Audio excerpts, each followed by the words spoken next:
Yeah, it's recording. Okay. So our first exercise we're going to show you guys is the barbell high bar back squat. We're going to get Brandon here to demonstrate. So this is going to target your glutes, your hamstrings, as well as your quadriceps. So first thing I'm going to get him to do is go up underneath the bar.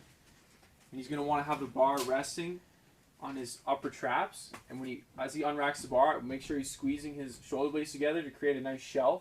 And we want to make sure that he's even across the bar there. Okay, so I'm going to get you to unrack it.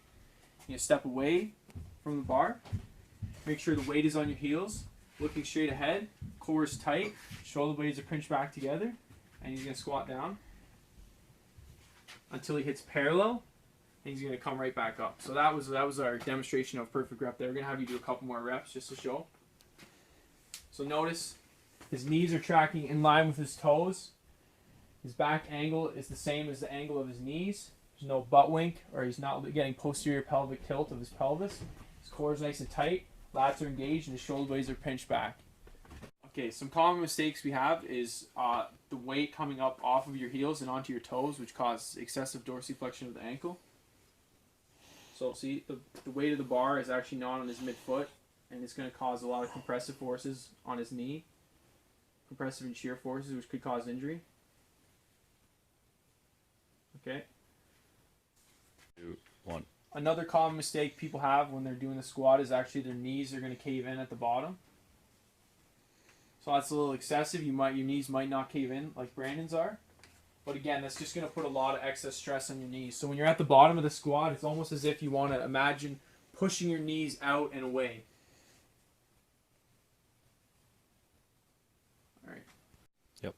And the next common mistake we're going to try to fix here is actually leaning too far forward at the bottom of the squat, also known as the good morning squat. So Brandon's going to come down, and what's going to happen is his hips are going to shoot up too fast. He's going to end up falling forward at the bottom, which is just going to cause excessive stress on his lower back because he's not using his legs to get the weight up at the end to finish the movement. He's actually using his erectors. So as a progression from the back squat, we're going to do a front squat. So there's a couple different grips. As my client here, Brandon, is going to show you. The first one we're going to show you is the cross grip. He's going to go over the bar, and he's going to make a shelf with his arms there. See how the bar is resting across the tops of his shoulders, making a nice shelf. So just go ahead and unrack the bar. A couple reps. Same idea as a squat. You want to make sure our core is tight. But the only difference is we want to make sure keep our elbows high, so they're not falling forward. If obviously they fall too far forward, you're going to drop the weight. 2, 1. Another grip that can be used for the front squat is the front rack position. So what he's going to do is get under the bar, and with keeping his elbows high, he's going to rest the bar across 2 fingers and along his shoulders. Then he's going to perform the same movement as the squat. Keeping the elbows high and in. 2, 1. So the regression for the barbell high bar back squat is actually a box squat. So we're just going to have Brandon here just squat down into a box. A lot of people find that they have difficulty getting into the actual parallel position. So this is to help train that. Also, they have a lot of balance issues when sitting back into the squat. So you want to make sure that when he sits down, same thing, he's getting parallel. All the cues are the same. He just doesn't have to worry about falling backwards. You can actually load this up, same with a barbell or a weight out in front. Be displaying the overhead press. So we're going to get Justin here to demonstrate. So what we're going to be doing is right when we step up to the bar, we're going to want to place our hands a little further than shoulder width apart. Then to get the bar off the rack, you're going to want to dip under it and pick it up. And all he's going to be doing is raising the bar straight up overhead. So first he's going to start placing his feet about shoulder width apart. Knees a little bent, glutes tight, core tight. And what he's going to want to do is just press straight up overhead, tucking his head back in his chin. And then as he comes up, he's going to want to push his head right back through the hole.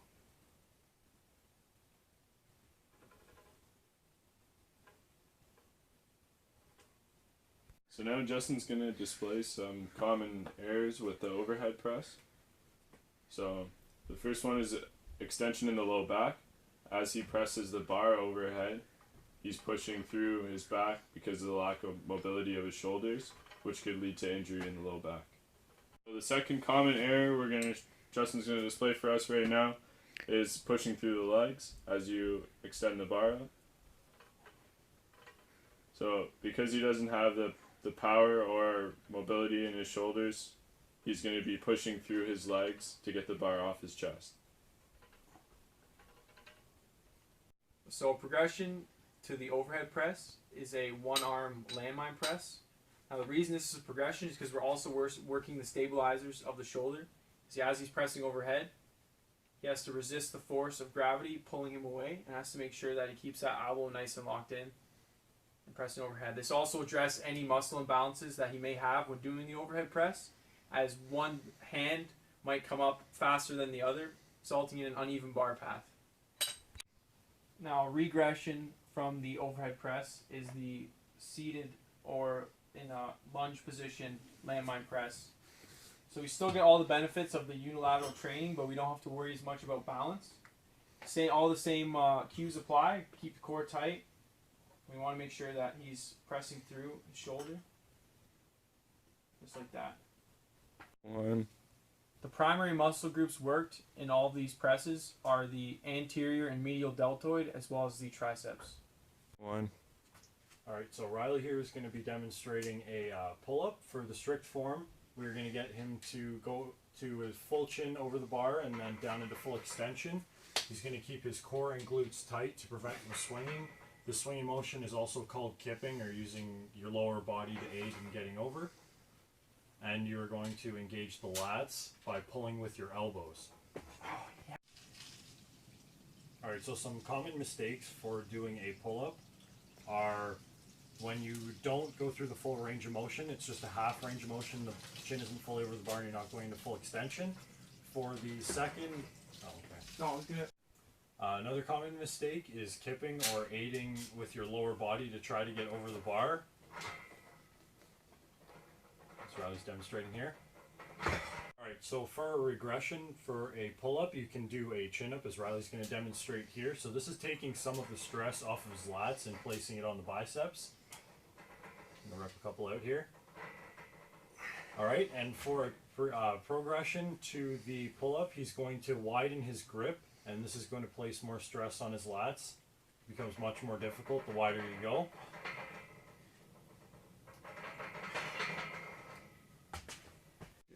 The primary muscles used in a pull-up are the lats, the bicep, and the upper back muscles, including the middle and lower traps, as well as the rhomboids. Other muscles contributing are the teres major and minor. 2, 1. Okay, so for this exercise, we're going to do the lunge. Keep your hands on the hips. You're going to step forward, and you're going to dip down, keeping your hips parallel to the floor, back in neutral, and bring your knee 2 centimeters off the ground, remembering not to bring your knee over your toe. Good job. Remember to keep your back straight and look forward. Looks good. So Brandon is demonstrating the split squat, which is the progression of the lunge.